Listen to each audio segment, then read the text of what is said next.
today's top boxing news. Ow! Really want it. She's obviously fighting next month, so it kind of rules us out of a fight potentially happening, I think, before the end of this year. But I will fight again before the end of this year. So I would like to defend the interim against a top contender. I'm basically asking for all of the good names between me and Serrano. Whoever we can get, I want to show that I am a real contender for this Serrano fight, and hopefully we can make it in the first quarter of next year. I really want to show the world what I'm capable of, and I want to go into the Serrano fight. I know I'm going to be the underdog no matter what going to the Serrano fight, and that's fine. There's a few out there that know what I know, and that's all that matters. Ooh. I know what I know.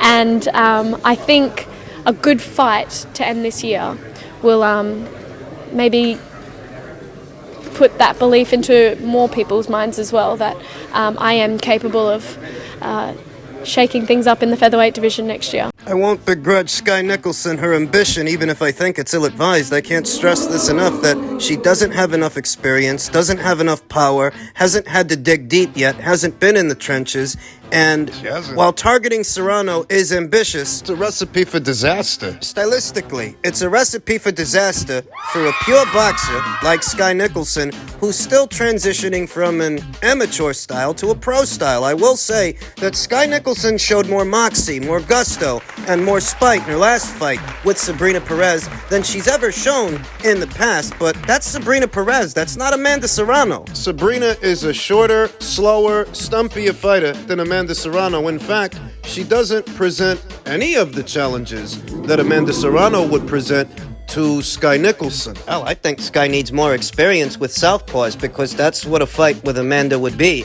It would be a battle of the southpaws. Sky Nicholson, Amanda. I think Sky Nicholson, because she says that she's going to be getting in another fight this year, she should look around, see what southpaws are available. She's going a WBC route to corner a fight with Amanda. Right. She's WBC interim champion. The WBC, whose president says they're never going to approve 12 3-minute rounds for women's boxing, and that just so happens to be what Amanda wants. Amanda says nothing but respect for the World Boxing Council and Mr. Mauricio Suleiman. The WBO, the WBA, the IBF, and the IBO approved it, so I will move ahead and do my 12 rounds, 3 minutes a round fight. Last month I defended all my titles, so I'm up to date with everyone. This will complete all my goals in boxing. I want no regrets or damn I should haves. I don't think Amanda's gonna let the World Boxing Council try to bully her around and tell her what to do when the other 3 major sanctioning bodies don't have a problem with it, so why do they? I don't think Amanda's gonna stand for it. She's in a position of power. She's the most familiar fighter, the most noteworthy fighter anywhere at or around these weights, and if the World Boxing Council wants to stand on their square and Amanda wants to stand on hers, that could be an obstacle for Sky Nicholson. Yeah. Sky, who is using her WBC interim status to try and corner a fight with Amanda, still ill-advised. Sky says that she's going to get in another fight before this year is up. Matchroom could squeeze her into one of these cards they've got coming up, maybe the Prograis versus Haney fight. She looked good in her last fight, to be honest with you. She showed noticeable improvement, upping the tempo, still being that defensively minded pure boxer. Showed more of a work rate, though, a very similar adjustment to the one Shakur Stevenson made after the Nicotila fight. You can still be defensively responsible, you can still be a safety-first fighter with all those things in mind, while still showing a work rate, throwing punches. More than usual. Funniest thing, what happens to pure boxers that try to up the tempo, up the work rate, spiteful ones that want to hurt their opponent, what usually happens to those pure boxers, you know what they become? What? Boxer punches. Boxer punches, that's what they become. So it goes. The year mark of the boxer puncher is a boxer that can box when they need to and punch when they need to, show aggression when they need to, and lay off. Like a pure boxer, because that's what pure boxers usually do. They usually lay off, move lateral, set traps, stay behind the jab. You know the business. They don't normally show that much spite, whereas boxer punches, they do. If Sky Nicholson keeps this up and keeps making these adjustments and additions to her repertoire, she could end up with 2 base styles. Being a pure boxer, being a boxer puncher, though she's still too green. Far too green for Amanda Serrano. She's not ready, but she insists that she is. Amanda's got two base styles of her own. She's got the fundamentals of the boxer puncher with the volume, the engine of a pressure fighter. It's that pressure that would cause Sky Nicholson to unravel. She's not ready for that, and she's never seen anything like it. Not in the pros, and this ain't the Emmys. This is not a 3-rounder. I think Amanda would throw so much, so fast, would be so relentless against Sky Nicholson. Sky not being a big puncher, I don't think she'd be able to hold her off. Keep her off or keep her out. It's either the fight ends up looking like Jamel looked yesterday against Canelo, or Amanda stops her. Amanda knocks her out. Simple. That is not a fight here and now. 1 fight from now, 2, 3, 4 fights from now, I think Sky Nicholson is going to have the chops for. She figures she's got the legs for it, to outmaneuver Amanda Serrano, because she probably figures Amanda's a little more flat-footed, a little slower, a little older. It's what she thinks. It's one thing to watch Amanda in action. It's another thing to have to fight her. Careful what you wish for. What do you think of Crawford Canelo? There's a lot of talk about that. I think Canelo wipes the floor with him. I love Crawford. I told you when Crawford and Spence that Crawford would beat the hell out of him, but Canelo is a different proposition. It's an interesting fight, but I think there's only one winner. Thing you gotta love about these old guys is they're not gonna beat around the bush and they're not gonna sugarcoat it for you. Bob Arum, I don't even think he's shading Terrence Crawford by saying that Canelo would mop the floor with him. Bob probably thinks Canelo's just too big. Too big a jump. Canelo's too big for Crawford. Too big, too much power. I don't think he said that to shade him or take shots at him. I think that's just how he feels, that it's not a fight Crawford can win. Some people, though, they feel different. How do you imagine people felt when Sugar Ray Leonard made the proposition that after 3 years of inactivity, not only is he going to move up in weight, but he's going to take on the middleweight, the top guy at the weight, Marvin Hagler? How do you think people felt when Sugar made that proposition? Or when Muhammad Ali, after George Foreman destroyed Joe Frazier in just 2 rounds? After Muhammad Ali suffered his first professional loss to Joe Frazier over 15 rounds, how do you imagine people thought? People felt hearing Ali say that he could beat George Foreman, who just kicked the crap out of that same Joe Frazier in 2 rounds, 6 knockdowns. People thought Ali was crazy. Thought he was going to get killed. Thought Manny Pacquiao was going to get killed by Oscar De La Hoya when he decided to move up in weight to fight him. Manny moved up and Oscar moved down. They met in the middle. Leading up to the fight, though, they didn't like Manny's chances. They thought Oscar was going to be too big for him, too strong. It's rare, but it happens every so often. There's a fight that captures the imagination. A fight that's almost hard to visualize because you can't visualize either guy losing in that situation, but somebody has to. That's the name of the game. Well, maybe you don't think Crawford loses in that situation, but some people do. And some people, they think Canelo loses in that situation. When it comes to this potential matchup between Canelo Alvarez and Terrence Crawford, the boxing community is split. There's not a consensus. It's not unanimous. Not everybody thinks Canelo knocks him out. Not everybody thinks Crawford wins. It's not unanimous. But Crawford's buzzing right now on the heels of the biggest win of his career. 675,000 pay-per-views sold, I think it was. That's a lot more than David Benavidez sold in what was his pay-per-view debut earlier this year. For that reason, I feel that Crawford versus Canelo might be at least a little bigger than a Benavidez fight. It's 2 separate factions of fans, so it has the ingredients to be a super fight, a bona fide super fight. It's not saying the Benavidez fight ain't got commercial value as well. I think it does. I think that's a big fight unto itself, though perhaps not as big as the Crawford fight. Crawford's last pay-per-view sold over 600,000 pay-per-views. David Benavidez's pay-per-view didn't sell anything. And what's his next pay-per-view gonna sell? Demetrius Andre. You're gonna rely on a Demetrius Andre fight to do big numbers at the box office? He can't do big numbers outside of the box office. Don't get me wrong, I like the fight, but not every fight belongs behind a paywall. Once again, it's for this reason I feel like Crawford versus Canelo could be a tad bit bigger than Benavidez versus Canelo. I like either fight. I could go for either one. Crawford fight captures the imagination, at least for me, a bit more than the Benavidez fight. If you think about David Benavidez and what he is, basic. He's a pressure guy. Big guy, young guy. Not hard to understand. He's an aggressive volume puncher.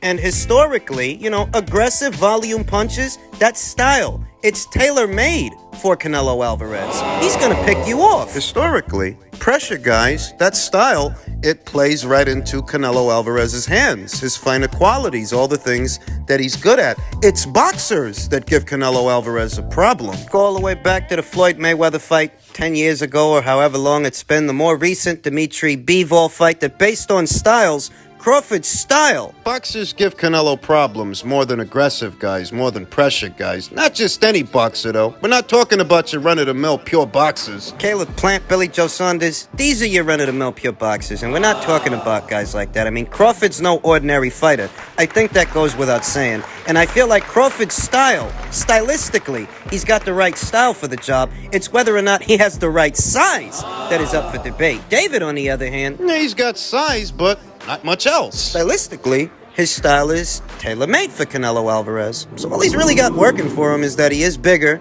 and younger. And he's got an engine, but we saw this past weekend. Canelo's engine held up just fine, and he spent the whole fight throwing more punches than Jermell Charlo, chasing that guy down, chasing him around, didn't let off the gas. And he didn't gas. He didn't gas out. He didn't get tired. So it seems like he's corrected that stamina issue. Training at high altitude in Truckee, California might have something to do with that. And David being bigger, I mean, Canelo Alvarez is always in there with bigger guys than he is. Whether you're talking about Rocky Fielding, a Callum Smith, Caleb Plant, Billy Joe Saunders, Sergey Kovalev, Pay attention. Daniel Jacobs. These were all taller and longer fighters than Canelo Alvarez. That if all David has going for him is that he's taller and longer, then Canelo's not in unfamiliar territory. That's always the case for him. So then what's David got going for him? That Mike Tyson gave him a nickname on his podcast. That's nice. I'd say he's got that. Good for him. Though as far as styles, That stuff. a lot of these aggressive guys, these pressure guys, they feed right into what Canelo Alvarez does best, and that's counterpunching.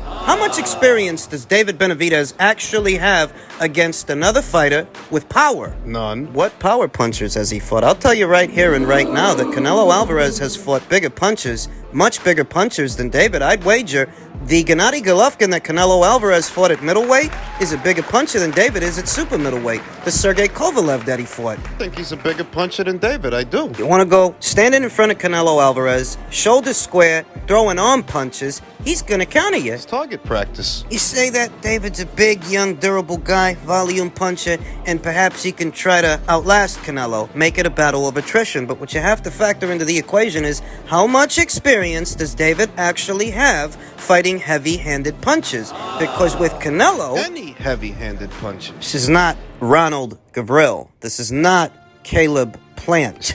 This guy I'm talking about, he can hit you with punches you don't see. See what Canelo Alvarez decides to do, you know? We'll see. I don't mind if he fights David Benavidez. I don't mind if he fights Terrence Crawford either. I could go for either one. I'm going to say it's going to be a tight fight, going to go the distance. It's going to be a fight where maybe Canelo needs his friends. Yeah, I said it, friends. He's got friends in this business. Yeah, he does.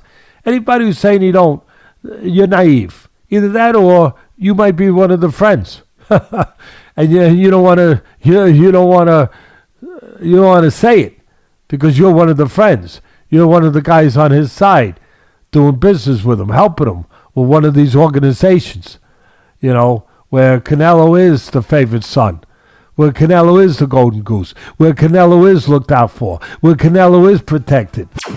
Now, how do you go from saying that Canelo's protected and he's going to need his friends to help him out, that it's going to be a close fight and a tight fight? Which it wasn't. Wasn't close. No. Wasn't tight. No. He didn't need any funny scorecards, any funny scoring, or any special favors. He beat Jermell Charlo in lopsided fashion, much to the chagrin of Teddy Atlas, who thought, ahead of the fight, Canelo was going to rob him. He didn't. First thing Teddy Atlas says after the fight is, oh, well, he's not the greatest Mexican fighter. Oh. Not that Canelo Alvarez ever said that he was. Sour grapes. Teddy's got a bad case of the sour grape, saying, again, all credit to Canelo. Of course, the fanatic fans only see the win, and he's great, but if I put in context, he was too big and too strong for the smaller Charlo.